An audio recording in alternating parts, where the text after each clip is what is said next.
Welcome to the District, Educating AB Together. I'm Peter Light, Superintendent of the Acton-Boxborough Schools, and I'm glad you're here. This podcast is about the people who make our schools come alive every day and work with our kids. Each episode, we'll sit down with a member of our staff and community and hear their story, why they chose this work, why they're here in our community, and why this moment matters. Today, I'm joined by Tori Campbell, who is the chair of our school committee. I'm excited to learn more about her journey and share her perspective with you. And this is actually part of a mini-series we're doing on the reorganization of our schools in the district. And so I'm really pleased to be joining Tori in this moment, and let's get started. All right, so first, welcome, Tori. Thank you, Peter. So, let's dive right into the deep end. This process of reorganization is extremely complex and challenging and, ridden with a lot of emotion and a lot of thought in our community. Before we talk about that, though, how are you doing and how do you stay grounded? Good questions. I'm actually surprisingly energized this week, which is kind of funny because there's a lot going on this week, and I think I'm going to need a lot of sleep this weekend. But it feels like we have such wonderful conversations with our community about this that's something that just energizes me. We're facing this really challenging situation, and yet we can come together and talk about the things that matter, the things that we love, the things that scare us. And I have the sense that I don't know how it's all going to work out, but we're going to figure it out together, and that's a good thing. Staying grounded, well, I did get out for my run this morning. That's just sometimes I have to go out and put one foot in front of the other and get in the woods and do things that push me physically so that I can slow my brain down a bit. So yeah, that's important. It's great. And how many miles today? Not many. It was my training plan called for something much more intense than I felt like. I just wanted to be out in the woods. All right. So no, you didn't quite get there today. No. All right. No. Very good. We won't hold that completely against you, but we may come back to that. Let's back up a little bit before we talk about reorganization too. What experiences in your life and career, kind of most shaped the way that you're thinking about leading in this moment? So I have a military background. I was in the Army for a little over 20 years, which people would think becomes one of those moments where you tell people what to do and they just do it. And that's actually not really how things work. I discovered very early on that people need to understand the why. And if they trust you when you have time to understand the why, when things get really intense and you have to tell them, we need to do this now and I don't have time to talk to you about why, they will trust you that there's a good reason for that. So as I'm looking at this year, it's really important for us all to understand why we need to make good choices now, why we need to do this as a group. This isn't just the school committee, which is a wonderful, incredible group, getting together and figuring this out, but why it is so important that we have this conversation together. And then how we all fit in that process, because we all bring different strengths, different enthusiasms to this work. And how we come together as a team to solve a really important challenge together with our community is, I think, vital to what's going to make us successful. So I guess I'm just looking at all of this on the one hand of, it feels awful to have to be doing this. We don't want to be taking apart something that we love and that works, and yet we know that it's not sustainable. So if we have to do it, how do we do it in the best possible way? And how do we have all of these voices interwoven into the conversation so that what we come up with is the best possible outcome? Yeah, so going back to the why, do you feel like we've gotten to a place where there's and I don't mean unanimous, but a generalized understanding of why? And what gaps do you still think might exist in our community's understanding of why we're doing this? We're getting there. I think it's different how deeply you understand this as to, how much you really like to geek out and watch school committee meetings. So, this is my third year, jumped right into dealing with the budget right up front. And that ended up being the year in Acton that we needed to go for an override. Mm-hmm. So that was drinking from the fire hose. And I'm somebody who likes data, so I did a lot of digging into things. I think people understand that it's difficult, that we've faced budget challenges, that every year we've had to change what we're doing, cut back on staff and programming, that it's not sustainable as we are now. I mean, I think you could kind of see that from the steering committee's conversation. As to the very big picture, and you've done some modeling about, what we think this looks like and, what the impact is of continuing with the status quo versus trying to come up with a way to do things better. I don't know if everybody is completely wrapped their heads around that, because we're just in this moment where we're doing something that's hard. And it means a lot of change potentially in just the physical configuration. But, you go from how we're organized physically, that's going to have differences for relationships, for traditions, for cultures. We're looking at all of that. And I think that's the piece that we're all kind of wrapping our heads around right now. Just thinking about that, and I heard a saying once that change happens at the speed of trust. And for where we're at right now and the decisions that are coming, what do you think, not only the school committee, but what do you think the district needs to do to maintain the trust of our community? And I say that meaning educators, our staff, our families, our students, and in the broader community. Like, how do we really maintain that sense of trust with all of our stakeholders? I think a first piece of it is give each other a little grace. This is hard. Having these conversations is hard, and we're all doing our best. That is something that I have just been incredibly impressed with as people have stepped up to microphones and said things publicly. That's a hard thing to do in incredibly thoughtful ways. In the notes that people have sent that have started out with, here's what I feel is best for me in my situation, but I can also step back and see that maybe there's something else I should be thinking about too, because it's going to be different for my neighbors. It's going to be different, for the educators who work with my kids. So accepting that we are all going to have different perspectives. We're having hard conversations, and we don't always get it perfect the first time we try to say it. I think the second part is to continue what we've been doing about putting everything out there where people can see it, where people can experience the conversation. I appreciated, Tuesday night? So 2 nights ago. I appreciated when we had gone through the exercise of kind of evaluating each of the scenarios that were on the table and putting what we saw as the positives and the negatives. And, we'd asked everybody to just kind of stay in their seats while we were doing this. But then when we did the gallery walk, you invited everyone to get up and walk around. And everybody could see the conversation that the committee was having today. Like that was just right there in front of them. And they were so thoughtful about it. And you could see some sidebars going on where people were just kind of processing it together and thinking through it. And it was a nice pause in the middle of what I feel like was a tense moment. I think, everybody in the steering committee feels the pressure of we're doing this work in public and people can see it. And yet it was this incredibly thoughtful moment. And I come back to, it's always felt, you go into these meetings where you have lots of people staring at you and you're like, I don't know where this is going to go.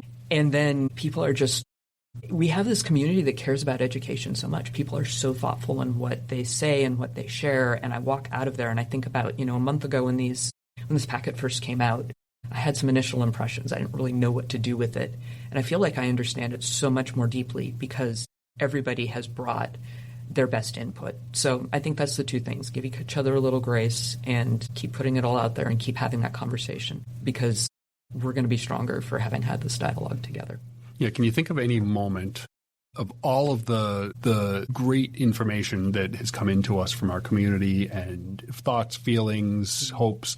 Is there anything in particular you can think of that really made you pause or shift your thinking? It was Veterans Day was fun. So I'm writing progress notes for my own school. I teach in a small independent school, and that got about 12 hours of work. And in the meantime, we have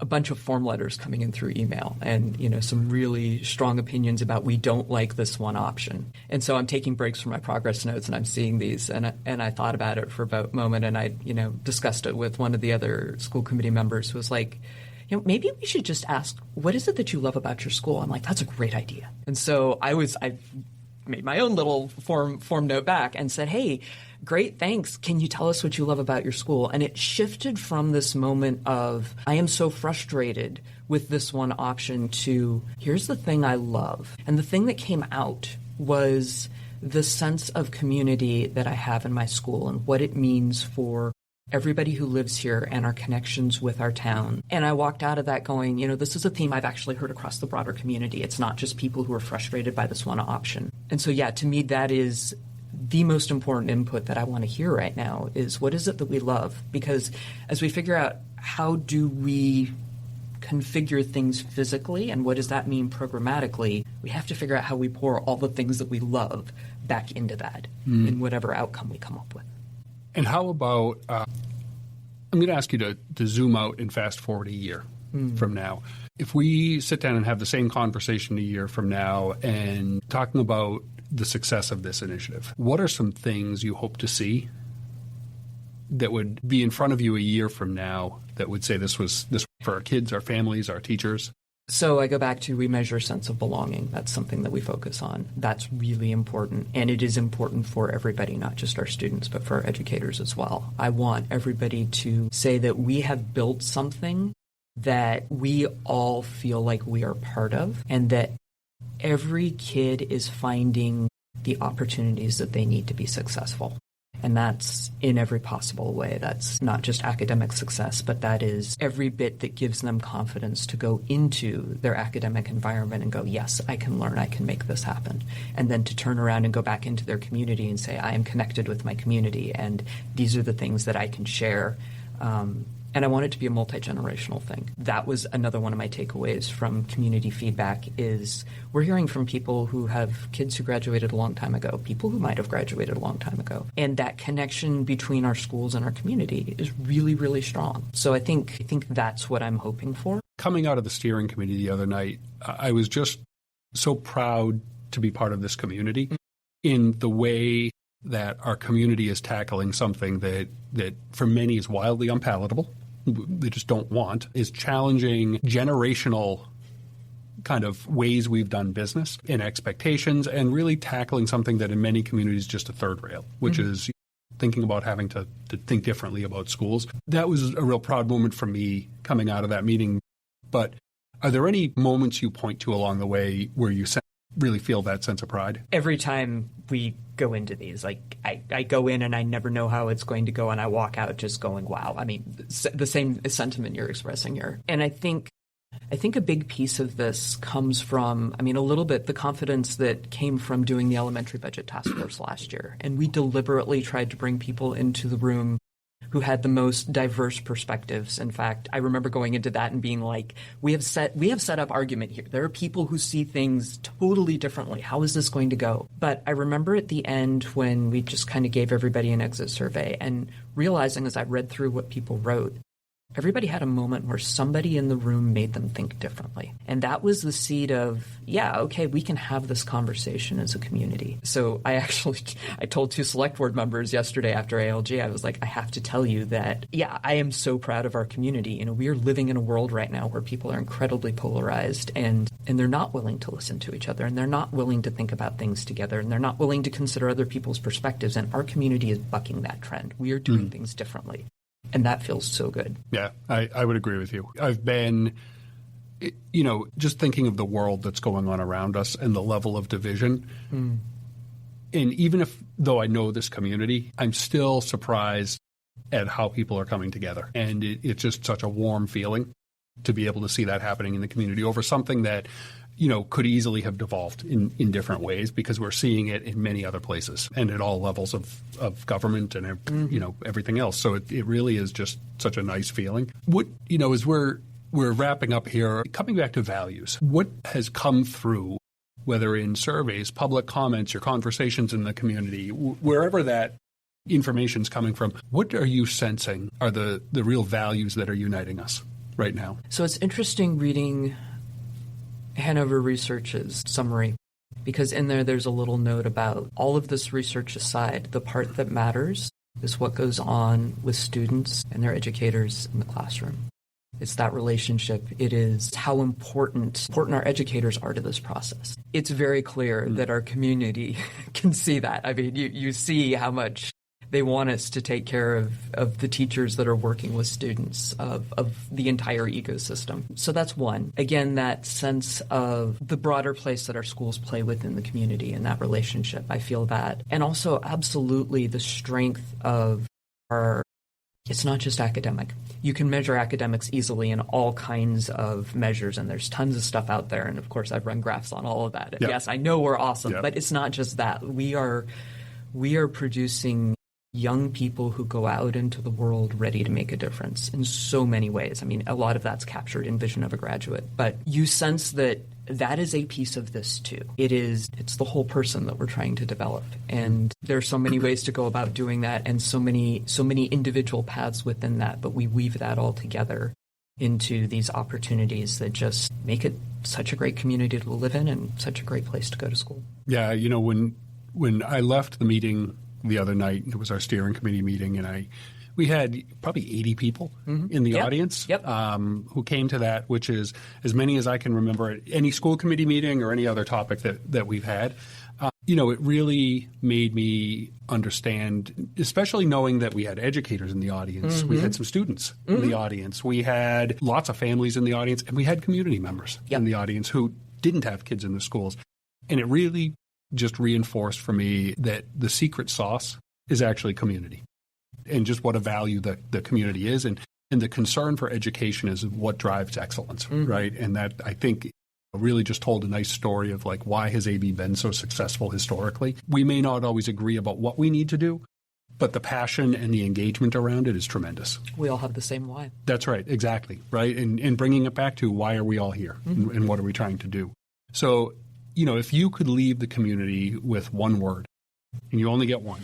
That's not nice, Peter. Some of my other guests have not been as good with this, so that's why I've learned my lesson. But if you could leave the community with one word, what would your word be? Together. Fantastic. And so with that, I want to just thank you for being here and doing this podcast. And I want to thank all of our listeners for joining us on this episode of The District Educating AB Together.